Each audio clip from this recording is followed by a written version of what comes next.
Me presento, mi nombre es Jaime Palma, parte del equipo pastoral, o formo parte del equipo pastoral de la Iglesia Bautista Vida Nueva. Y como bien usted sabe, durante los meses de agosto, septiembre, octubre, y si quedo corto paso a noviembre y a diciembre, no, vamos a respetar los horarios. Estamos preparando, estamos enseñando, ya echamos a andar los motores de lo que significa un verdadero hijo en la fe, a través de Pablo, ¿cierto?, a Timoteo. Entonces la idea es que nosotros podamos ir aprendiendo, obviamente, de esta carta y tomando el principio bíblico, tomando la enseñanza, tomando lo que Pablo está trabajando con la vida de Timoteo. Cuando me puse a estudiar el texto, se me vino una pregunta a mi cabeza que yo se la voy a transmitir a usted también. Si pudieras, querido hermano, retroceder el tiempo, la pregunta es, ¿qué harías? ¿Cambiaría algo? ¿Tomaría nuevas decisiones? Porque cuando miramos atrás, centramos en todas aquellas cosas que no debimos haber hecho.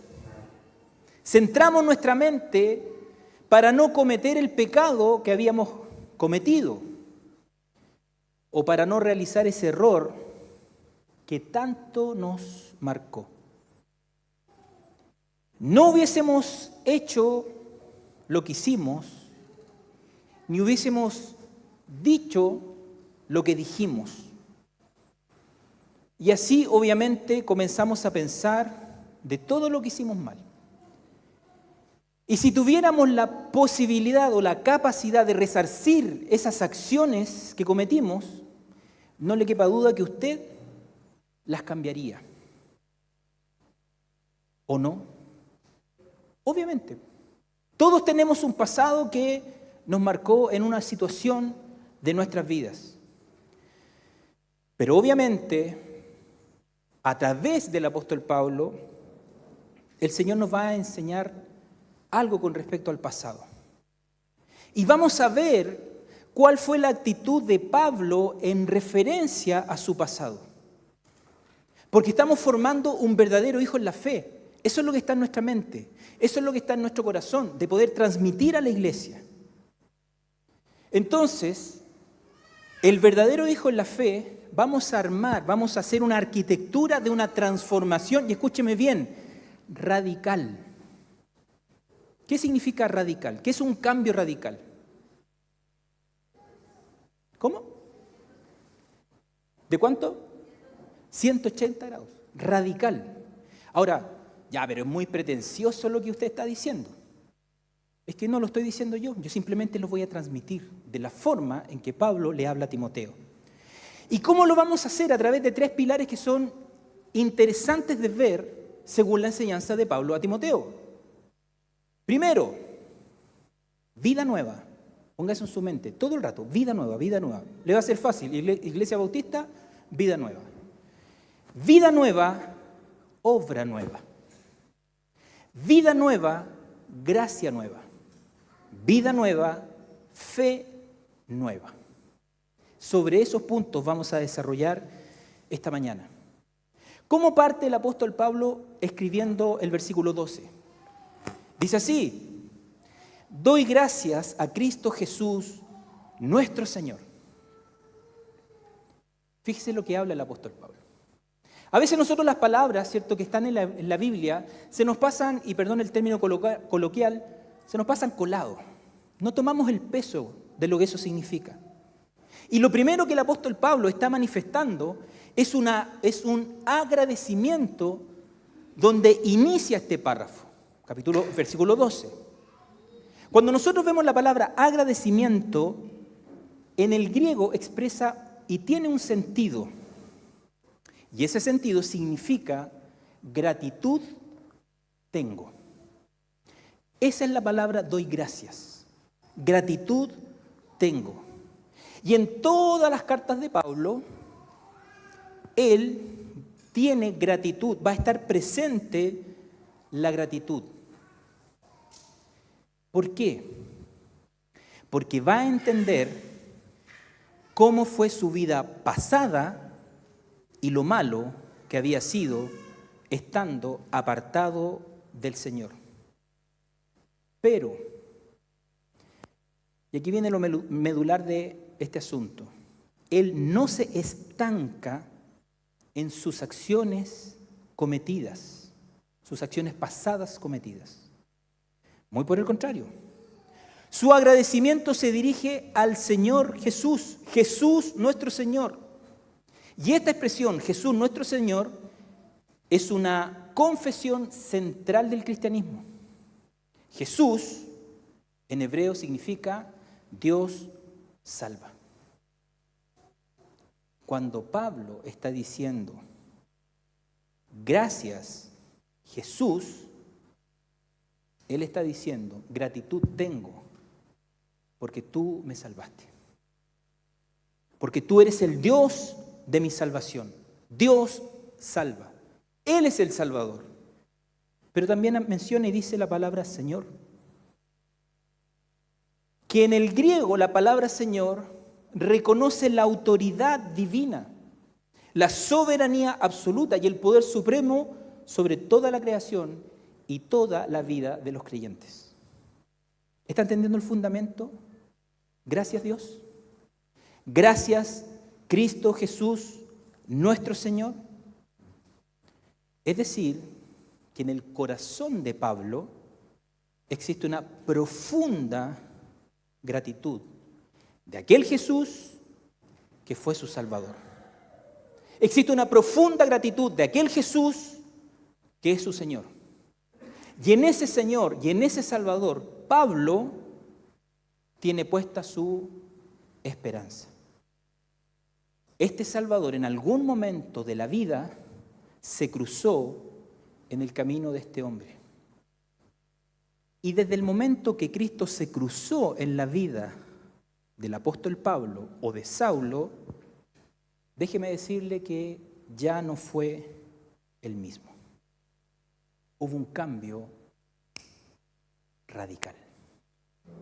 Entonces, cuando nosotros comenzamos a profundizar el agradecimiento del apóstol Pablo, se fundamenta en tres cosas que sin duda afectaron la vida de este hombre. Y usted va a entender el por qué. Lo que Pablo está diciendo es, doy gracias al Señor, ¿cierto?, que me ha fortalecido. Es decir, para Pablo, el Señor es su fortaleza. Él está muy consciente que sin la fortaleza de Dios, jamás hubiera sido capaz de avanzar y crecer en la fe. Desde el momento de su conversión fue fortalecido en el Señor. La fuerza divina atravesó todo su ser y lo revistió con poder para romper con su antigua manera de vivir. Dios generó un cambio y una transformación. Usted lo sabe, yo lo que voy a decir. Dios es el único capaz de fortalecer a sus hijos. El profeta, y usted se sabe este texto, Isaías 41:10 dice, no temas. ¿Por qué? Porque yo estoy contigo. No te desalientes. ¿Por qué? Porque yo soy tu Dios. Y el Señor dice, te fortaleceré, ciertamente te ayudaré. Sí, te sostendré con la diestra de mi justicia. ¿Qué podemos decir sobre eso? Gloria a Dios. Porque ese es el Dios que fortaleció a Pablo, también lo está fortaleciendo a usted, ¿o no? Si yo le pregunto a usted, ¿Dios a usted lo ha fortalecido? ¿Qué me respondería? Amén. El agradecimiento de Pablo hacia Dios parte porque lo ha fortalecido. Número 2, porque me tuvo por fiel. ¿Qué significa me tuvo por fiel? Significa alguien digno de confianza. Pablo alcanzó la misericordia del Señor. No hay capacidad personal de parte de Pablo para llegar a ser fiel. Pablo no puede entregar absolutamente nada. Dios hizo la obra en Pablo. Dios hizo a Pablo, y escúcheme bien esto, utilizable para su obra, la obra de Dios. Y fiel significa ser digno de confianza, firme, leal y verdadero. Primera de Tesalonicenses capítulo 5, versículo 24 dice, fiel es el que os llama, el cual también lo hará. Cuando usted ve el contexto de este versículo, ese lo hará, está implicado dos cosas, santidad e irreprensibilidad. Es decir, yo te llamo, Dios, ¿y qué voy a hacer en tu vida? Alguien santo e irreprensible. Eso está en la mente de Pablo.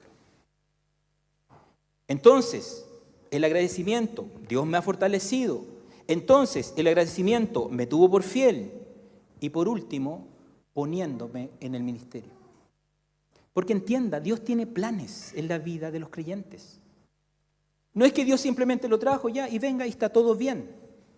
Hay una obra de Dios en la vida de cada persona. Cuando dice poniéndome en el ministerio, Dios lo fortaleció, Dios lo halló digno de confianza para luego ponerlo en el ministerio. Es decir, hay una obra en aquellos que son simplemente llamados. El ministerio no es un lugar de privilegio en una zona de confort. El liderazgo es un lugar de esfuerzo, de sacrificio, de renuncia, de dedicación. No es una zona de confort. Es un lugar donde la persona está porque fue llamado por Dios a servir. Pablo es apóstol, pero no anda con su pecho inflado diciendo, yo fui llamado como apóstol, soy mejor, soy superior que todos ustedes, porque él está utilizando la palabra ministerio, donde describe claramente el trabajo de un siervo, de un esclavo. Y ese llamado al ministerio no es por voluntad humana, sino por una voluntad divina. Entonces, ¿se da cuenta la acción que hace Pablo? Comienza a dar gracias a Dios. Seguro que Dios ha hecho lo mismo en usted. Lo ha fortalecido, ha hallado gracia en usted y lo ha puesto al servicio de la iglesia local, del cuerpo de Cristo. Ahora usted se podría comparar con Pablo y decir, claro, pero Pablo, ya estamos hablando de un hombre con mucho conocimiento, un hombre muy inteligente y un hombre muy capacitado. Entonces, por eso Dios lo trajo y lo llamó al ministerio. No es por eso. ¿Y sabe por qué? Porque la Biblia muestra y dice quién era Saulo. ¿Sabe quién era Saulo? Un enemigo de Dios. Saulo era un perseguidor de la iglesia y no reunía ninguna característica para que Dios se fijara en él según su condición, porque él estaba simplemente muerto espiritualmente. ¿Qué pregunta le hice al principio? Si tuviéramos que ir al pasado, retroceder al pasado, ¿usted haría cambios? Pablo, en su vida pasada, no vive lamentándose de lo malo que hizo o de lo distante que estaba de Dios. Pablo reconoció quién era y se arrepintió de su conducta. No tenía credenciales frente al Señor para decirle, úsame porque yo tengo esto o aquello. Menciona una palabra que a mí me encanta y me fascina. Y Pablo dice, aún habiendo sido yo. Por favor, entienda lo que está pasando en el texto. Pablo está agradeciéndole a Dios por todo lo que Dios hizo en su vida. Y él dice, aún habiendo sido yo todo esto, Dios muestra su gracia y su misericordia sobre mí. ¿Qué es lo que fue Pablo? Él mismo lo dice. Un blasfemo. Una persona que hablaba en contra de Cristo, negando que fuera el Mesías y negando también su resurrección. Vea por favor Hechos capítulo 26, versículo 11. Pablo era un perseguidor dedicado a cazar y a matar a los creyentes. Obviamente llegaban a la muerte. Vea por favor Hechos capítulo 2, versículo 24. Y además era un agresor. El sentido de la palabra en griego, agresor, es conducir a una persona para ser maltratada con violencia y con menosprecio humano. Esas eran las credenciales de Pablo. Y frente a esas credenciales, Pablo simplemente dice, sin embargo, se me mostró misericordia, porque lo que hice por mi ignorancia, en mi incredulidad. ¿Se da cuenta? Que él no se está lamentando por el pasado, simplemente lo reconoce, pero él entiende que hay una vida nueva y hay una obra nueva en la vida de este hombre, impulsada por el poder, obviamente, de Dios. La misericordia de Dios hizo vida en Pablo. ¿Por qué? Porque Cristo vino a buscar lo que estaba perdido. Lucas capítulo 19, versículo 10. Porque el Hijo del Hombre ha venido a buscar y a salvar lo que se había perdido. ¿Pablo no estaba perdido por la vida? Por supuesto que sí. Ya él vino a buscar el Señor Jesucristo. Vida nueva, obra nueva. Antes de conocer Pablo a Cristo, era un hombre que golpeaba, maltrataba a los salvos por la fe. Pero desde que Cristo llegó a la vida de Pablo, se generó esta vida nueva. Y esta vida nueva trajo consigo una obra nueva. Ahora, Pablo estaba llamado a proveer salvación a los pecadores. No porque él tuviera el poder para salvar, pero sí él podía predicar, hablar de aquel Cristo que lo cambió y lo transformó. ¿Qué hacemos con este punto entonces en nuestra vida práctica? Usted me dice, pastor, entonces que tengo una vida nueva y tengo que obrar de manera nueva. Sí. ¿Sabe cómo? En obediencia a la palabra de Dios. Y esa obediencia a la palabra de Dios lo va a llevar al servicio. Mire qué simple, pero que a su vez profundo. Vida nueva, obra nueva. Número 2, vida nueva, gracia nueva. Versículo 14 dice, pero la gracia de nuestro Señor fue más que abundante con la fe y el amor que se hallan en Cristo Jesús. Pablo es un convencido, y lo escribió 30 años antes de escribirle a Timoteo, es un convencido en decir esto: las cosas viejas pasaron. Segunda de Corintios capítulo 5, versículo 17. Las cosas viejas pasaron. He aquí, en Cristo son todas hechas nuevas. ¿Por qué? Porque la gracia salvadora redimió a Pablo y lo puso, obviamente, en el ministerio.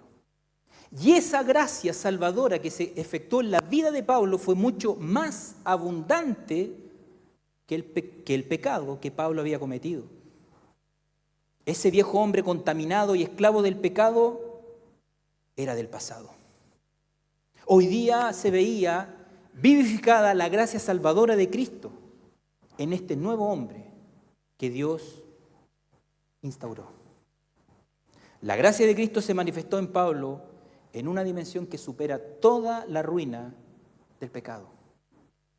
Romanos capítulo 5, versículo 20 dice, pero donde el pecado abundó, sobreabundó, ¿qué cosa? La gracia. Este regalo inmerecido, el Señor lo otorgó en la vida de Pablo. Tito capítulo 2, versículo 11 dice, porque la gracia de Dios se ha manifestado. ¿En qué? Trayendo salvación a todos los hombres. Cristo es la gracia encarnada en el mundo. Cristo ilumina al hombre y en obediencia a Cristo llegó hasta la muerte y muerte de cruz, donde por su gracia entregó su cuerpo y derramó su sangre por todos. Y Pablo es ese depositario de la gracia de Cristo. Cuando vemos Hebreos capítulo 2, versículo 9, dice, pero vemos a aquel que fue hecho un poco inferior a los ángeles, es decir, a Jesús, coronado de gloria y honor a causa del padecimiento de la muerte, para que por la gracia de Dios probara la muerte por todos. Entonces la salvación viene por la persona de Cristo. ¿Pero a quién? A todos aquellos que creen en Jesús como Señor y Salvador. Y toda aquella persona que ha creído en Jesús como Señor y Salvador, claramente la Biblia dice que no hay condenación para ellos. Romanos capítulo 8, versículo 1 dice, por consiguiente, no hay ahora condenación para los que están en Cristo Jesús, los que no andan conforme a la carne, sino conforme al Espíritu. Esa es la gracia maravillosa que experimentó Pablo. Y viendo esta gracia maravillosa en su vida, Pablo con profunda y total convicción sigue escribiendo en el texto, en el versículo, y dice, palabra fiel y digna de ser aceptada por todos. La verdad del mensaje de Cristo es firme. Ahora, ¿cuál palabra fiel? ¿Cuál palabra digna debe ser recibida por todos? Bueno, que Cristo Jesús vino al mundo. Ese era el mensaje que había que proclamar a las naciones. Ese era el mensaje que había que proclamar a aquellas personas que estaban lejos de Dios, enemigos de Dios, separados de Dios, donde su transitar era a la muerte eterna. Cristo Jesús vino al mundo. ¿Con qué finalidad? Cristo Jesús vino al mundo para darte un nuevo auto. Cristo Jesús vino al mundo para darte una nueva casa, para darte un nuevo empleo, para darte una mejor ubicación o un mejor puesto dentro de tu trabajo. No, no vino para eso. ¿Sabe para qué vino Cristo?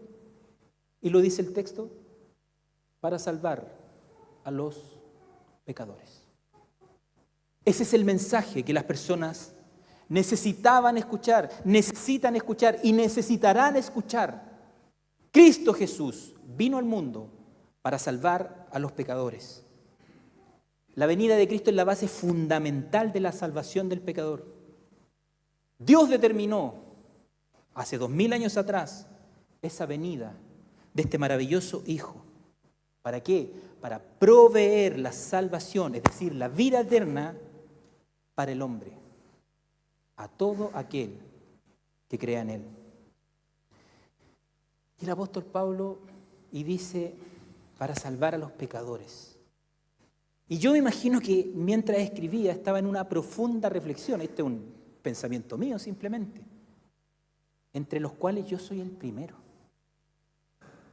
Claro, él mira su condición en el pasado y la gracia del Señor lo alcanzó, aún habiendo sido yo un blasfemo, un perseguidor.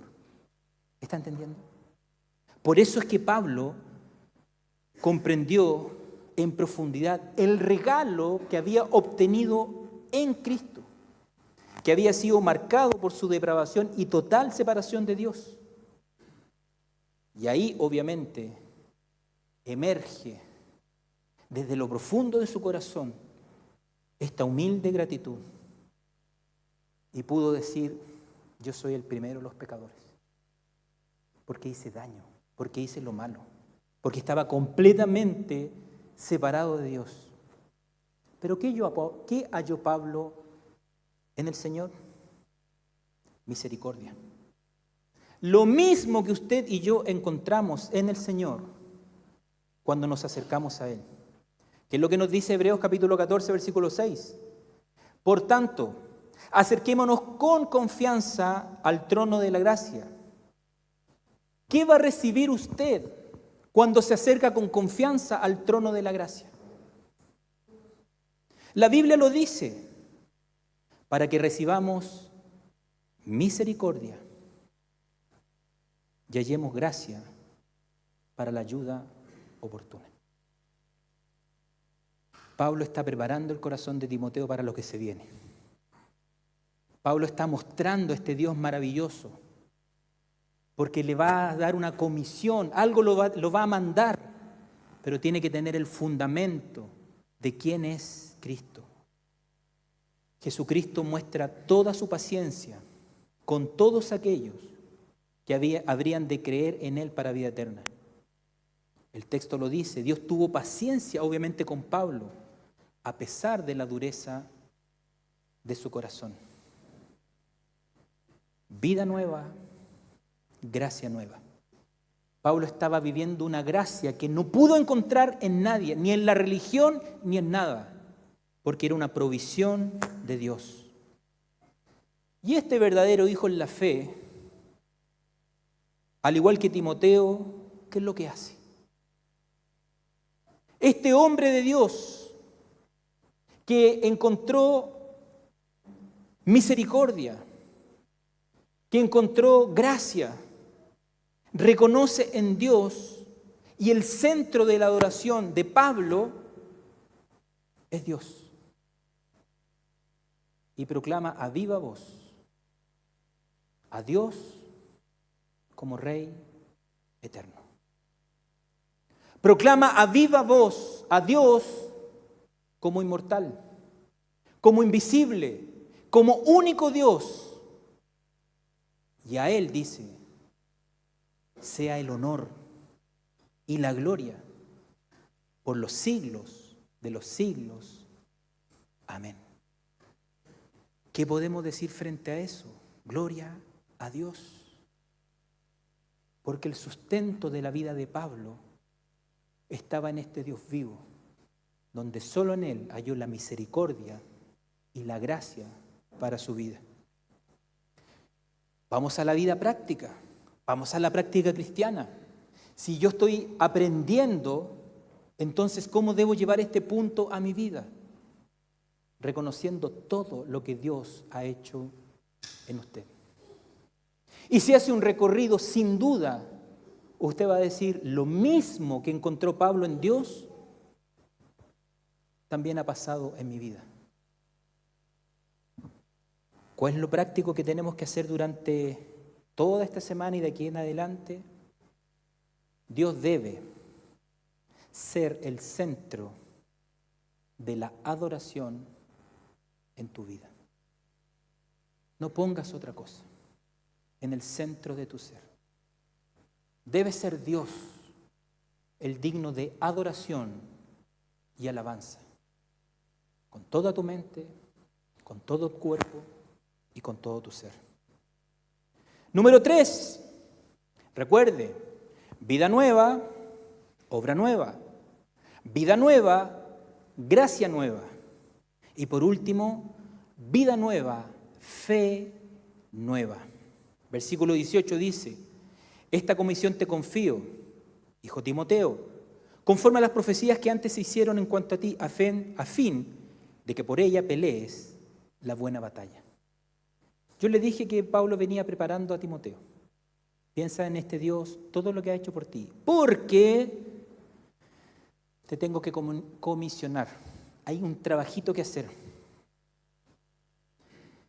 El verdadero hijo en la fe Desde el momento de su conversión, su fe comienza a sustentarse en la persona de Jesucristo. Piense rápidamente antes de conocer al Señor dónde estaba puesta su fe. Pero desde el momento de su conversión en adelante, su fe se sustenta en Cristo.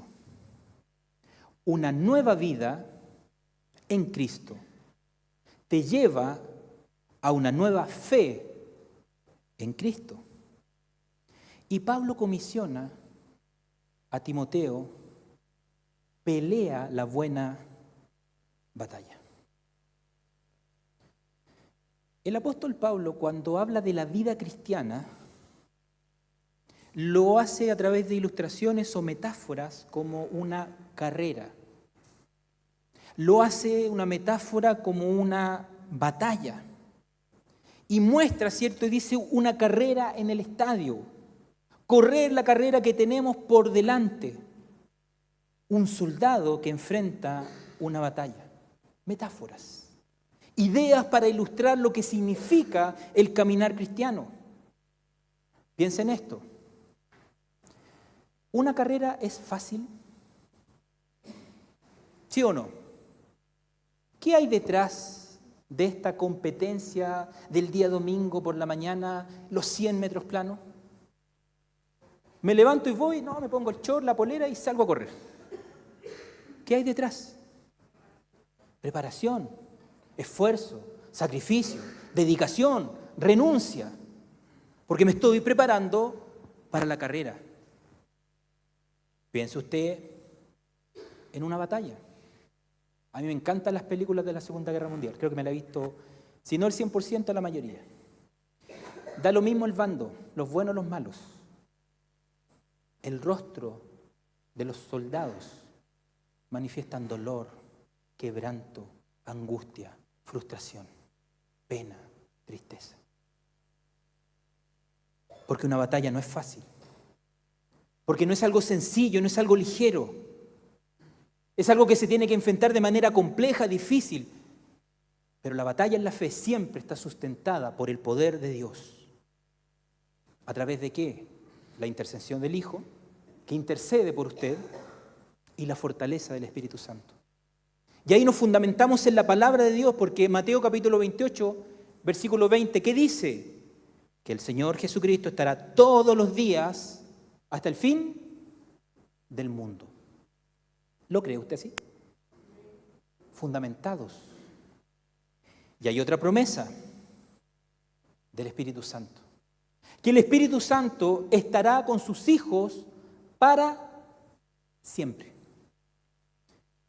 Dos promesas que te hacen ver que frente a la pelea que usted está dando, no está solo. Otra pregunta.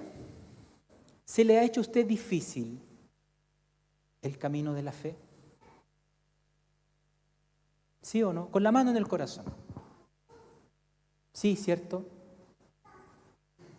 Es difícil. Todo con el Señor. Son recorridos y procesos. Todo con el Señor son altos y bajos. Puertas que se abren, puertas que se cierran. A veces sí, otras veces no. Escasez, abundancia. ¿Cuántas batallas usted ha tenido que enfrentar? ¿Cuántas luchas? ¿Cuántas frustraciones? ¿Cuántas incertidumbres? ¿Cuántos llantos? ¿Cuántas aflicciones solamente usted sabe que ha tenido que vivir peleando una buena batalla? ¿Cuántas? Que a veces usted dice, no quiero más. ¿Cuántas? Pero en todas esas batallas tenemos al Señor a nuestro lado. Y Pablo le dice a Timoteo, pelea la buena batalla. Y le entrega armas. Recuerde que en Efesios, ¿cierto?, habló acerca de la armadura de Dios. Pero fíjese las armas que Dios a través de Pablo, le está entregando a Timoteo. No le está entregando una M16. No le está entregando una AK-47, ni una UCI. Está trabajando desde adentro hacia afuera. Y le está diciendo, la primera arma, guarda la fe. Y la segunda arma, ten una buena conciencia. Guardar la fe es ser firme en lo que usted ha creído, firme en lo que usted fue convencido, firme en la verdad de Dios a través de su palabra. Yo voy a hacer una pregunta y usted me responde sí o no. ¿Dios es malo? ¿Por qué usted dice que no?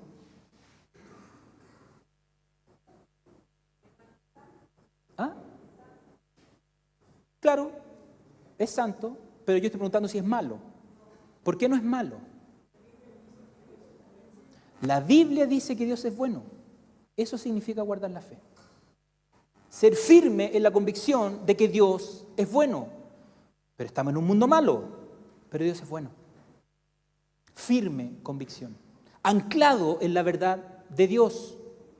Aunque vengan vientos y tempestades. Firme en lo que dice la palabra de Dios. Guardar la fe. Arma número 2, buena conciencia. Aquí recae el tema, obviamente, de la justicia. Actuar justamente. ¿En base a qué? ¿A mi verdad? ¿A lo que yo considero? No. En base a la verdad de Dios.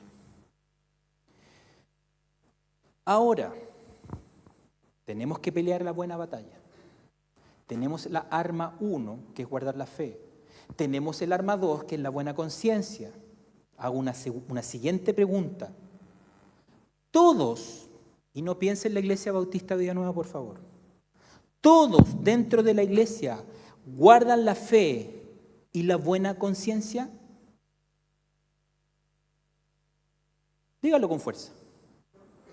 No, efectivamente. Y vamos a ver un ejemplo. Dentro de la iglesia hubo blasfemia. Ayer me estaba viendo una película y había una asociación criminal. Entonces el protagonista se acerca a un familiar porque esta persona quería ir a una protesta masiva. Entonces el protagonista la toma, la pone contra la pared y le dice, puedes hacer más daño desde adentro. Y ahí pasó, perdón la palabra coloquial, colado ese mensaje, pero después me quedo dando vuelta, puedes hacer más daño. Y había avanzado harto en la película, pero tuve que retrocederla, porque me dio vuelta en la cabeza. Puedes hacer más daño desde adentro. Y justo estaba también analizando el texto, estudiando ayer, y dije, eso es. Es una buena frase para poder manifestar cómo el enemigo trabaja dentro de la iglesia. ¿Qué estaba comisionado Timoteo? A corregir las falsas doctrinas. ¿Y dónde se enseñaban esas falsas doctrinas? Dentro de la iglesia. Satanás se mete dentro de la iglesia para desde ahí hacer daño. Versículo 20 dice, entre los cuales están Himeneo y Alejandro, a quienes he entregado a Satanás para que aprendan a no blasfemar. Piense que esto es un cajón con frutas y extraigo una fruta podrida y la dejo a un lado. ¿Esta fruta va a infectar, a podrir el resto de frutas? ¿Por qué? Porque está fuera. Pero si yo introduzco esta fruta podrida y la pongo dentro del cajón, esta fruta podrida va a empezar a hacer lo suyo y va a comenzar a pudrir el resto de las manzanas. Si hay un virus o una bacteria fuera del cuerpo humano, a usted no le va a provocar ningún tipo de enfermedad. pero la bacteria o el virus dentro de su cuerpo sí va a afectar su cuerpo. Himeneo y Alejandro eran estos hombres que enseñaban falsas doctrinas y estaban en oposición directo al apóstol Pablo. Formaron un grupo de traidores a la palabra de Dios y a la iglesia, desde adentro hacia afuera. Comenzaron a dañar el cuerpo de Cristo. Y ese daño es que viene esta palabra y dice, he entregado a Satanás. Ah, pero qué fuerte, qué complejo lo que se está diciendo. Bueno, fui a la palabra. ¿Qué significa entregar a Satanás? He entregado significa, obviamente, entregar, encomendar, o la mejor traducción para entender el sentido es abandonar. Vuelta en mi cabeza. ¿Qué significa abandonar? Y me empezó a cuadrar todo como un puzzle. Es quitar las manos, es quitar la protección, es abandonar a alguien a Satanás. Y si vemos el mismo texto en Hechos capítulo 15, versículo 26, entregado, el texto dice, hombres que entregado su vida por el nombre de nuestro Señor Jesucristo. Es decir, hombres que quedan expuestos a gran peligro. Un ejemplo práctico de esto son los misioneros que cruzan fronteras a países donde es prohibido hablar de Cristo. Ellos no están protegidos como nosotros en el cuerpo de Cristo, en la iglesia local. Ellos han entregado su vida por el nombre de nuestro Señor Jesucristo. ¿Y cuántos misioneros han sido asesinados por causa de Cristo? Entregados a Satanás. No lo veas desde el punto de vista de lo diabólico o de lo... demonios. Véalo desde el punto de vista de que Satanás es el príncipe de este mundo. Entonces estos hombres que quedan expuestos a gran peligro son quitados de cualquier tipo de protección, de refugio, y son entregados de manera total a Satanás. Himeneo y Alejandro fueron entregados a Satanás. Ellos fueron expulsados de la iglesia. Palabras del Señor Jesucristo en Mateo capítulo 18, versículo 17.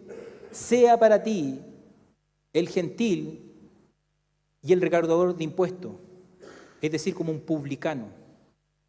Es decir, que tenemos que, la iglesia, tratar a esa persona como un incrédulo. Una persona que no obedece al Señor a pesar de el conocimiento de su palabra. Estos dos falsos maestros, Himeneo y Alejandro, enseñaban herejías y hablaban en contra de la verdad de Dios. Hablaban contra el Señor. De ahí viene el término blasfemar. ¿Cuál era la razón de la entrega a Satanás? Bueno, lo dice el texto, para que aprendieran a no blasfemar. Sacarlos de la comunión de la iglesia, sacarlos de la reunión de los cristianos y apartarlos de la mesa del Señor, porque estaban blasfemando. No estaban de manera total bajo la obediencia de Dios y de la verdad de Dios. Si hubiesen estado así, no habría razón alguna para entregarlos a Satanás.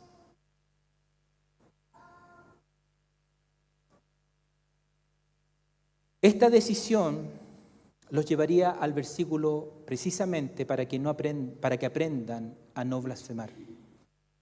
Estos hombres renunciaron a obedecer a Dios y se fueron en contra de Dios. Entonces, una vida que te lleva, una nueva vida, que genera una obra nueva, una vida nueva que genera una gracia nueva, es una vida nueva que va a generar una fe nueva, puesta obviamente en Jesucristo. lo más probable es que estos hombres no hayan degustado de esa vida nueva. Porque el fruto de estos hombres era la desobediencia, el engaño, la mentira y la blasfemia. Entonces, ¿cómo practicamos esta fe nueva nosotros hoy en día? Con las dos armas que acabamos de hablar, guardando la fe y la buena conciencia.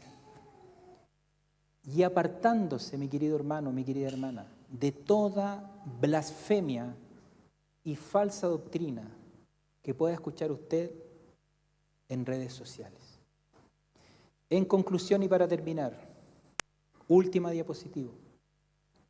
Dios, y escúcheme bien esto, no borra nuestra historia. Somos hombres y mujeres redimidos a pesar de, aún habiendo sido yo, no es necesario retroceder el tiempo para cambiar el pasado. Dios nos llama tal cual somos y desde nuestra miseria el Señor comenzó a forjar un verdadero hijo en la fe. ¿A través de qué? Una obra nueva, una gracia nueva y una fe nueva. Oramos y damos gracias al Señor. Padre Celestial, te damos gracias por esta mañana, por tener la maravillosa oportunidad de hablar de tu palabra. Danos la claridad, la luz, Padre Celestial, para seguir entendiendo lo que tú quieres con nuestra vida, Señor. Ayúdanos para obrar de una manera nueva. Ayúdanos para obrar con una gracia nueva y con la fe nueva, Señor, que usted ha puesto en nuestras vidas. Permítenos, Padre Celestial, ser obedientes a tu palabra y poder transmitir el mensaje tal cual usted lo ha establecido en ella. Rogamos tu bendición y tu cuidado y lo hacemos en los méritos de Cristo Jesús. Amén. El Señor te guarde, mi querido hermano.